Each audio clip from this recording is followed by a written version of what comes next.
Ladies and gentlemen, welcome back for another video. It's that time again to do our daily MLB predictions. We're going to go over all 15 of our games we have coming up today, Tuesday, August 26th. We're going to break down all 15 of the matchups and try to predict the outcome for every single one of them. Who's going to win, lose, what the final scores might be, and we'll also be taking an in-depth look at our best bets, the money lines, the spreads, the over-unders. If you're a sports fan, if you are a baseball fan, guys, make sure to like and subscribe to the channel. If you have any comments, drop them below.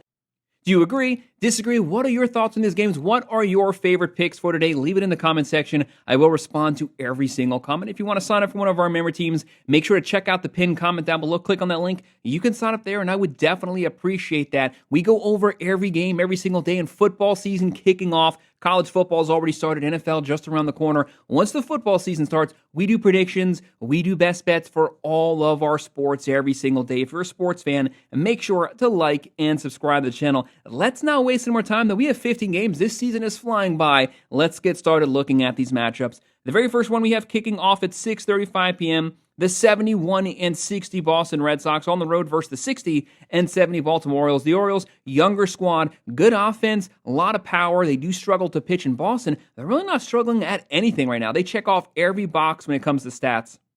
The Red Sox are second place in the AL East, a 55.5% chance to win this game. The Orioles last place in the East.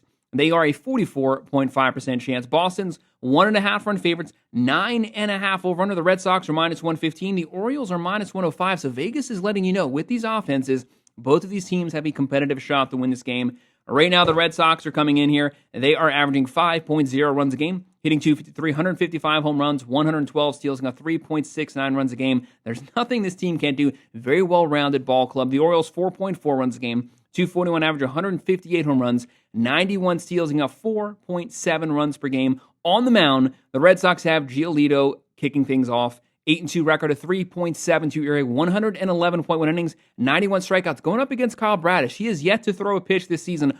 Arm might be a little rusty. Had a good year last year, but hasn't thrown at all this year. And unfortunately for him, his very first outing for the season is against the Red Sox lineup. I don't like that mix. I don't like those odds. Give me the Red Sox winning this one, covering the spread, and I will go with the over.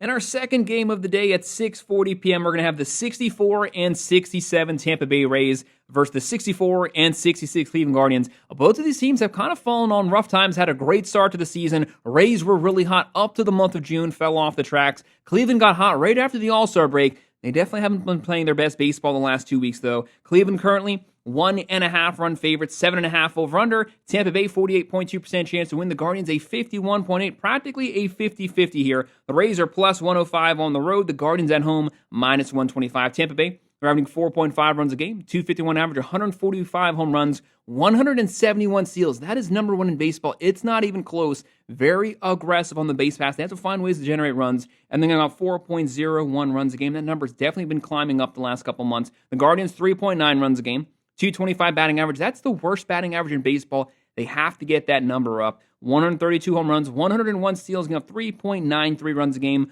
On the mound for the Guardians, Parker Messick, 0-0 record, 1.35 ERA, but it's a very small sample size, only 6.2 innings. He has 6 strikeouts. Going up against Shane Baz, 8-10 record, a 5.22 ERA, 138 innings, 143 strikeouts. He's given up 26 home runs. He's getting scorched with the long ball, but you haven't seen that much from Messick. This makes this game highly unpredictable. That's why it's practically a 50-50 split. Tread on this game very carefully. I'm going to go with the Rays pulling off the upset, the plus 1.5, and I'm going with the over. And our third game is a good old NL East versus NL East matchup at 6:40 p.m. The 59-71 Atlanta Braves. Can the real Atlanta Braves, for the love of God, please stand up? Whatever we've seen this season, that's not the real team. I keep waiting for the Braves to show up. Hasn't happened this season. On paper, they look great. On the field, it is not a good product. They're on the road here versus the 61-69 Miami Marlins. The Marlins third place in the NL East. The Braves fourth place, but very close here. Miami 54.3% chance to win this one. The Braves a 45.7. The Braves are 1.5 run favorites, 7.5 over under. Atlanta minus 120. Miami is even currently. The Braves are averaging 4.4 runs a game, 244 average, 144 home runs, 65 steals. The ERA up to 4.38. Every single week that number goes up. Miami 4.3 runs per game, 250 average, 127 home runs, 107 steals, and a 4.5 runs a game. On the mound for the Braves, young guy here, 4-0 record, Hurston Waldrep, .73 ERA. That's a real number here. 24.2 innings, 24 strikeouts. He has yet to give up a home run. Elite start to the season. It's a very small sample size, but you have to love those numbers. That's gone about as well as it could have gone. Going up against the past Cy Young winner, Sandy Alcantara. Yes, he's been pitching better recently, but this is by far the worst start of his career. You keep hoping he turns things around, gets things back on track. When he's on, he's one of the best pitchers in baseball. He is yet to be on this season. 7-11 record. 6.04 ERA, 134 innings, 106 strikeouts. He's given up 136 hits. He's putting a lot of bodies on base. Give me the Braves winning this one on the road, covering the spread, and I'm going with the over. And at 7:05 p.m., the 53-77 Washington Nationals interim coach. The offense is not an issue. They give up a lot of runs. Bottom 3 overall pitching staff on the road versus the 71-60 New York Yankees. The Yankees need some wins, and they need it bad. Boone needs a win. Cashman needs a win. They need to gain some type of momentum down the stretch. New York, third place in the AL East, a 62.3% chance to win this game. The Nationals, a 37.7% chance. The Yankees are 1.5 run favorites. 8.5 over-under. Washington plus 150. The Yankees minus 180. Heavy favorites here, especially with the fan vote. Washington, they're averaging 4.3 runs a game.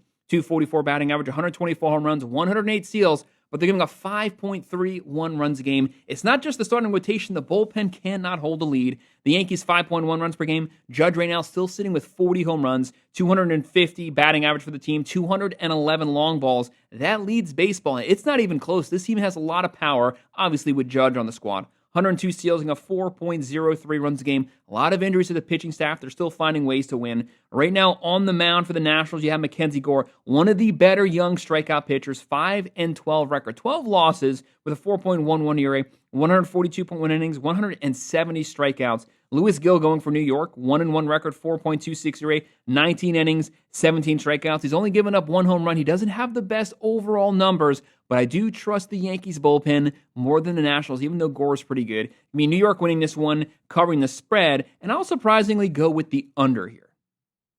And at 7:07 p.m., we have the 59-71 Minnesota Twins. They've been all over the place this season, lost some of their best pieces on the road versus the 76-55 Toronto Blue Jays. One of the hottest offenses of the last 2 months. They find themselves first place in the AL East, sitting comfortably. This team can hit a lot of home runs. They don't pitch the best, but they do score a lot of runs. Toronto, 63.4% chance to win this game. Minnesota, a 36.6% chance to win. The Blue Jays are 1.5 run favorites, 8.5 over-under. Toronto's coming in here, minus 175. Minnesota, plus 145. The Twins are averaging 4.1 runs per game, 237 average, 151 home runs, 66 steals, and a 4.35 runs a game. That pitching has to get things back on track. Toronto, one of the best offenses, 4.9 runs a game, a 266 batting average. That is number one in the majors. They get a lot of runners on base, 154 home runs, 63 steals, and a 4.2 runs a game. On the mound for the Twins, Bailey Ober, definitely not having the best start of his career. He is much better than the way that he's been pitching. 4-7 record,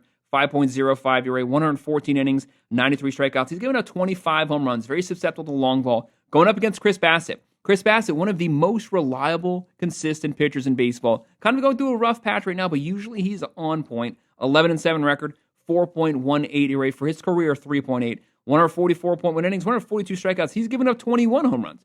So with both of these pitchers a little susceptible to the long ball, we might get a bit of a home run derby this game. It could end up relying on the bullpen. Toronto's bullpen is much better than the Twins right now. Give me Toronto winning this one, covering the spread, and I'm going to go with the over. Look for some runs to be scored.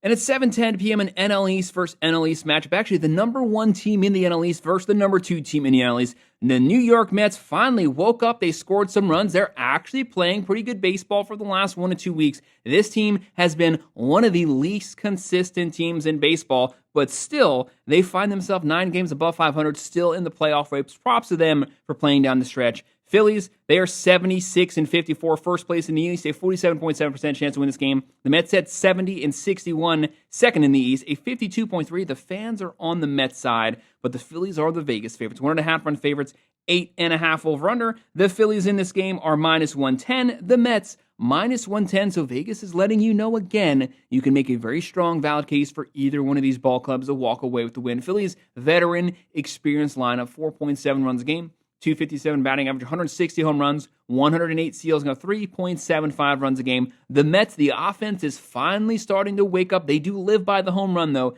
That is very concerning. They're averaging 4.6 runs a game, 246 average, 175 home runs, 108 steals, and a 3.82 runs a game. The point of the matter is, these stats for both of these teams are actually very, very similar. On the mound for Philadelphia, Jesus Luzardo having a very good season, 12-6 record, 4.1 ERA, 145 innings, 170 strikeouts. He's a strikeout pitcher. You have to have good contact here. Going up against Sean Manaea, 1-2 record, a 5.15 ERA.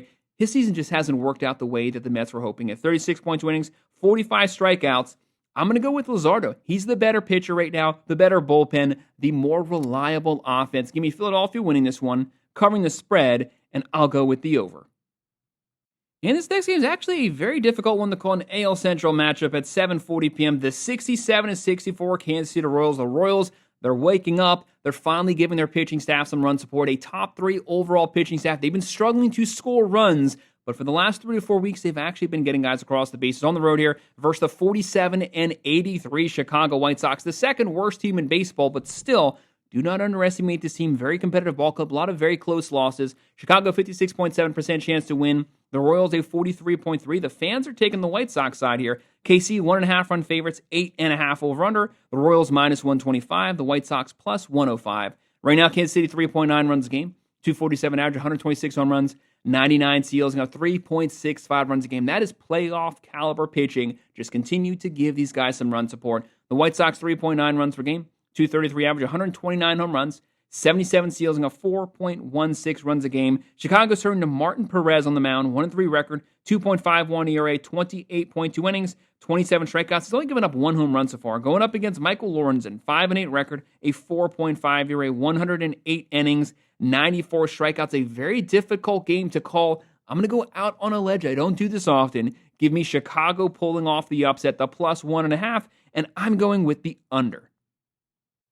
7:40 p.m., the 64-67 Arizona Diamondbacks. The Diamondbacks can't pitch to save their life. They just score a lot of runs. They do hit a lot of home runs on the road versus the best team in baseball, the 82-50 Milwaukee Brewers. They might not be as hot as they were 1 week ago, but they are still the best overall team in baseball. They check every single box when it comes to stats. They are good at everything. They have 0 weaknesses. First place in the NL Central. Right now, Milwaukee, 59.9% chance to win this game. Arizona, a 40.1% chance. The Diamondbacks are the underdogs. The Brewers, 1.5 run favorites, 8.5 over-under. Arizona, +135. Milwaukee, -160.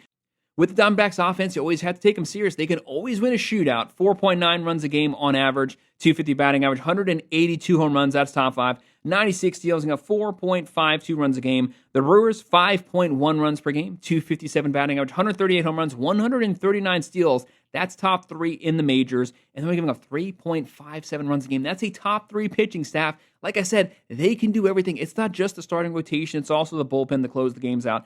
Brandon Pfaadt on the mound for the Diamondbacks. He's not having a good season, but whenever he pitches, he gets a lot of run support. 12-8 record with a 4.95 ERA, 140 innings, 113 strikeouts. Going up against Jacob Misiorowski. He's kind of that X factor for the Brewers. They can use him in multiple ways. 4-2 record, 4.19 ERA, 38.2 innings, 55 strikeouts. When I'm looking at this game, Misiorowski, he's the unknown here. Not pitching his best the last couple starts, but I do trust the Brewers bullpen to close these games out. Give me Milwaukee winning this one, covering the spread, and I'm going to go with the under. And then an NL Central matchup at 7:45 p.m., the 57-74 Pittsburgh Pirates. The season got away from them very quick. This team can pitch well. They cannot score runs. They got to get that offense back on track on the road versus the 65-67 St. Louis Cardinals. This is a veteran squad. Started out the first 2 months really good on offense, really good pitching. The offense is still fine. The pitching has fallen off, though. St. Louis, a 60.6% chance to win. The Pirates, a 39.4% chance to win. Right now, the Cardinals, 1.5 run favorites, 8.5 over-under. The Pirates, +110. The Cardinals, -130. Right now, Pittsburgh, they're averaging 3.6 runs a game. 234 average, 94 home runs, 100 steals, and a 3.93 runs a game. They can pitch. St. Louis, 4.4 runs a game, 249 batting average, 124 home runs, 77 steals, and a 4.31 runs a game. On the mound for St. Louis, Andre Piatti, 6-11 record, 5.17 ERA. Kind of going through a little bit of a rough start the last couple starts, 134 innings, 92 strikeouts. Definitely not a strikeout pitcher. He's given up 142 hits, leaving guys on base here. There will be opportunities for the Pirates, but they have to take those opportunities. They have to turn those runners into runs. They have Mitch Keller on the mound, 5-12 record, a 4.34 ERA, 145 innings, 116 strikeouts. He's also given up 148 hits here. But I'm going to go with the Pirates pulling off the upset. Give me that plus 1.5, and I'm going to go with the over. And at 8:05 p.m., the 61-69 Los Angeles Angels. This team hits a buttload of home runs, top 5 in total home runs on the road versus the 66-67 Texas Rangers. The Rangers have to keep that offense playing well. The lineup has finally woken up the last 3 to 4 weeks. You don't want to lose that because you still have the number 1 overall pitching team, not in the American League, in all of the major leagues. As long as you continue to score runs, you still have a shot here to make a run at the playoffs. Right now, Texas, 48.4% chance to win. The Angels, a 51.6% chance to win. Los Angeles, 1.5 run favorites, 8.5 over-under. LA here, they are even. The Rangers, minus 120. The fans are definitely seeing a 50-50 split down the middle. Call this game a pick-em. This one could also go either way. The Angels, 4.3 runs per game, 231 batting average, 183 home runs, a lot of power. 63 steals, and 4.71 runs a game. Texas is averaging 4.1 runs per game, 234 batting average, 142 home runs, 114 steals, and 3.43 runs a game. Like I just mentioned, that is number 1 in all of baseball. Kikuchi going for LA, 6-8 record, 3.42 ERA. The Angels cannot pitch. That is not Kikuchi's fault, having a very consistent season, a 3.42 ERA, 150 innings. He's eating up innings, conserving that bullpen. I don't trust the Angels bullpen. 153 strikeouts. Going up against Patrick Corbin. Patrick Corbin, actually the first 3 months of this season looked like vintage Patrick Corbin, and now he's starting to look like 2022 Patrick Corbin. 6-9 record, 4.61 ERA, 123 innings, 101 strikeouts, starting to give up a lot of home runs. I don't like that versus the Angels lineup. Give me the Angels winning this one, covering the spread. I'll go with the over. And two teams going in completely different directions at 8:10 p.m. The 37-94 Colorado Rockies slowly closing in on 100 losses. They're the worst team in baseball on the road versus the first place Houston Astros, 72-59 record right now. The Astros, definitely a veteran team, a really solid pitching, not playing their best baseball right now, but they're still much, much better than the Rockies. Right now, Houston, 83.4% chance to win. Colorado, a 16.6%, the most lopsided game of the day. The Astros are 1.5 run favorites, 7.5 over under. Colorado plus 260. Houston minus 325. Vegas is really throwing this one out there. Colorado, 3.7 runs a game, 239 batting average, 133 home runs. They actually hit a decent amount of home runs. They're just mostly solo shots. 67 steals and 6.0 runs a game. That is awful. The Astros, 4.3 runs a game, 254 batting average, 145 home runs, 64 steals and 3.91 runs a game. On the mound for the Rockies, Tanner Gordon, 4-5 record, a 7.11 ERA, 44.1 innings, 27 strikeouts. He's given up 64 hits. Those are just god-awful numbers. Going up against Hunter Brown. Hunter Brown, one of the best seasons in the major leagues right now. 10-5 record, a 2.36 ERA, 149 innings, 170 strikeouts. This guy is elite with a top 2 bullpen in all of baseball to back him up. Give me the Astros winning this one, covering the spread, and I am definitely going with the over. And at 9:40 p.m., the 74-57 San Diego Padres, second place in the NL West, still on the heels of the Dodgers versus the 70-61 Seattle Mariners. Two of the best teams in baseball, two playoff-bound teams. The Mariners second place in the NL West on the heels of the Astros. Both of these teams would love to win this game, chip away at the lead within their division. Padres 40.6% chance to win. The Mariners a 59.4% chance to win. San Diego 1.5 run favorites, 7.5 over under. The Padres are even. The Mariners are minus 120. San Diego, if they can never get Fernando Tatis back on track, back to those April production numbers, this is a deadly team. 4.2 runs a game, 251 batting average, 111 home runs, 87 steals, and a 3.53 runs a game. That is number 2 in baseball. Seattle Mariners 4.6 runs a game, 241 average, 186 home runs. That's top 5. 132 steals. That's top 5. And they're only giving up 3.95 runs a game. That's what makes this game so exciting. Both of these teams very balanced, very good. On the mound for the Padres, Dylan Cease, the worst start of his entire career right now, but still, you know this guy can pitch. 6-11 record, 4.71 ERA, 137.2 innings, 178 strikeouts. He's striking people out left and right. But while doing so, he's also giving up a buttload of runs. On the mound versus Luis Castillo, he's one of those foundational pieces for the Mariners. 8-7 record, 3.57 ERA, 146.1 innings, 127 strikeouts. but I think Castillo here at home is going to do just enough to eke out a win. Give me the Mariners, the +1.5, and why not? I'm going to go with the over here. Then at 9:45 p.m., we're going to have the 76-55 Chicago Cubs, one of the best teams in baseball, also good at every single stat. If they weren't in the same division as the Brewers, they'd be first place anywhere else, on the road versus the 63-68 San Francisco Giants. The Giants, they're really starting to slide here. They got to get some more runs. This team can pitch. They're just struggling to score. San Francisco, 33.7% chance to win. Chicago, a 66.3% chance to win. The Cubs are 1.5 run favorites, 7.5 over under. Chicago, -145. San Francisco, +120. The Cubs are averaging 4.9 runs a game, 249 batting average, 178 home runs, 133 steals as top 5, giving up 3.76 runs a game. The Giants currently 4.0 runs a game, 231 average, 128 home runs, 60 steals, giving up 3.74 runs a game. Like I just said, the issue is not the pitching. They have to average more runs, especially versus an offense like the Chicago Cubs. On the mound for the Cubs, Matthew Boyd, great season, 12-6 record, 2.61 ERA, 148 innings, 129 strikeouts. He's only given up 13 home runs and 25 starts. Going up against Justin Verlander, one of the best pitchers of the last 20 years. Seems like this guy's been pitching for 45 years at this point. He's not pitching for stats. He's just pitching solely just to chip away at records. He's a first ballot Hall of Famer easily. 1-10 record, though. 4.64 ERA, 110.2 innings, 99 strikeouts. He has been pitching better, but overall, those are not good numbers. But the guy's like 69 years old at this point. Give me the Cubs winning this one, covering the spread. I'll go with the over. In our second to last game at 10:05 p.m., the 78-54 Detroit Tigers, easily a top 5 overall team, a top 3 potential team in all of Major League Baseball. First place in the AL Central on the road versus the 60-72 Athletics. The Athletics, they don't pitch. They hit a lot of home runs again. They're at Sacramento, minor league stadium, smaller ballpark, might see a lot of home runs. Detroit, 55.6% chance to win. The A's, a 44.4% chance to win. Tigers are 1.5 run favorites, 10.5 over under. Vegas sees a lot of runs being scored here. The Athletics in this game at home, they have them at +154. The Tigers in this game at -142. Tigers, one of the best all-around lineups in baseball. 4.9 runs a game, 250 average, 170 home runs, a lot of power, 57 steals. They don't steal bases. That's not keeping them from scoring runs. They're only giving up 3.8 runs a game. The A's, 4.5 runs per game, 252 average, 180 home runs. That's top 5.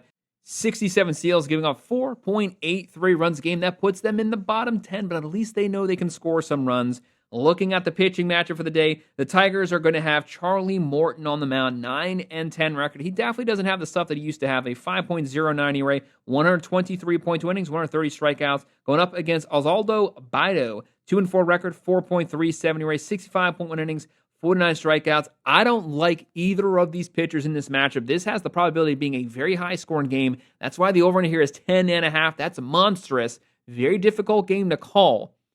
I'm going the A's at home. I have this game being a shootout. The A's pull off the upset, the +1.5, and I'm going to go with the over, even though it is massive. And we made it to our final game of the day at 10:10 p.m. The 68-63 Cincinnati Reds, one of the most consistent teams in baseball. They're not the best team, but you get the same performance week in and week out versus the 74-57 Los Angeles Dodgers. The Dodgers, first place in the NLS, battling a buttload of injuries this entire season, but they're still finding ways to win. Right now, LA 64.7% chance to win. Cincinnati 35.3% chance to win. The Dodgers are 1.5 run favorites, 8.5 over under. Cincinnati +150, LA -180. The Reds are averaging 4.5 runs a game, 247 batting average, 128 home runs, 91 steals, and a 3.8 runs per game. The Dodgers 5.2 runs per game, 253 average, 196 home runs. They can club the ball, number 2 in total home runs, 78 steals, and a 4.14 runs a game. On the mound for the Reds, Nick Martinez, 10-9 record, 4.59 ERA, 145 innings, 105 strikeouts. He's given up 20 home runs. I don't like that versus the number 2 power hitting team in baseball. Clayton Kershaw, the Grizzly veteran himself, on the mound for the Dodgers, 8-2 record. He's come back this season. He's come back with a vengeance. 3.13 ERA, 83.1 innings, 52 strikeouts. Gotta love it. Gotta go with Kershaw here at home. Dodgers win this one.